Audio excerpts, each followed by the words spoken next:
দেখুন বন্ধুরা, আমার মেয়ে সকালবেলায় আমাকে একটা সারপ্রাইজ দিল। আমাকে চিঠি লিখে আমাকে আমার আমার জন্মদিনের জন্যে, আমার জন্মদিন মানে সারপ্রাইজ এটা ও এটা আমাকে উইশ করেছে সকালবেলা। আমি এটা সারপ্রাইজই হয়েছি।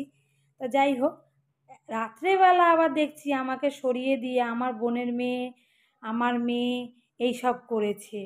সব খাওয়া দাওয়ার আয়োজন করেছে, আমাকে বার্থডে উইশ করেছে। যেহেতু আমার ওই দিনকে আমার ইয়ে ছিল, বার্থডে ছিল।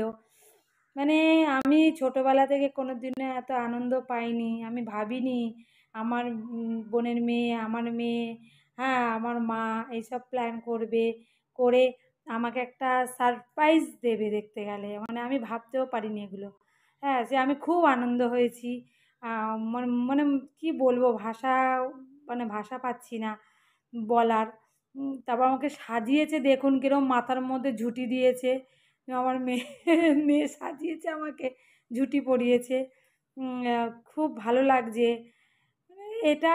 মানে কি বলবো, আমার কাছে একটা উপহার, জন্মদিনের বড় উপহার এটা। যে আমার যে যারা মেয়েরা আছে, আমার মা আছে, আমাকে আনন্দের করার জন্যে, আমাকে আনন্দ দেওয়ার জন্যে এত সুন্দর একটা উপহার দিয়েছে।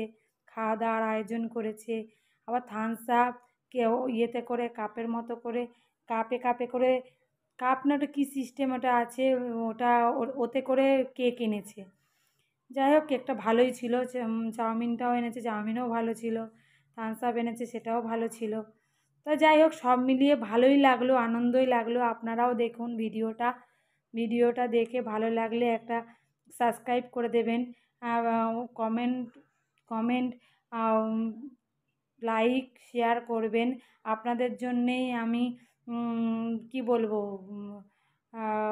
এগিয়ে যাব, আপনাদের জন্যেই এগোবো। আপনারা না সাপোর্ট করলে আমি এগোতে পারবো না। হ্যাঁ, আমার এই চ্যানেলটাকে এগিয়ে নিয়ে যেতে পারবো না। আপনারা সাপোর্ট করবেন, আরও ভালো ভালো যেন ভিডিও দিতে পারি আপনাদের কাছে। কি বলবো, মানে আমি একটু ভাষা খুঁজে পাচ্ছি না যে এত আনন্দ হয়েছে আমার। আমার মায়ের খুব, সবথেকে বড় কথা, মায়ের খুব আনন্দ হয়েছে। সবাই আনন্দই পেয়েছে। আর তার সঙ্গে সঙ্গে আমারও খুব ভালো লেগেছে। এরকম আমি পাবো মানে ভাবিনি ওদের থেকে। যাই হোক, খুব ভালো লাগলো। Tata tata.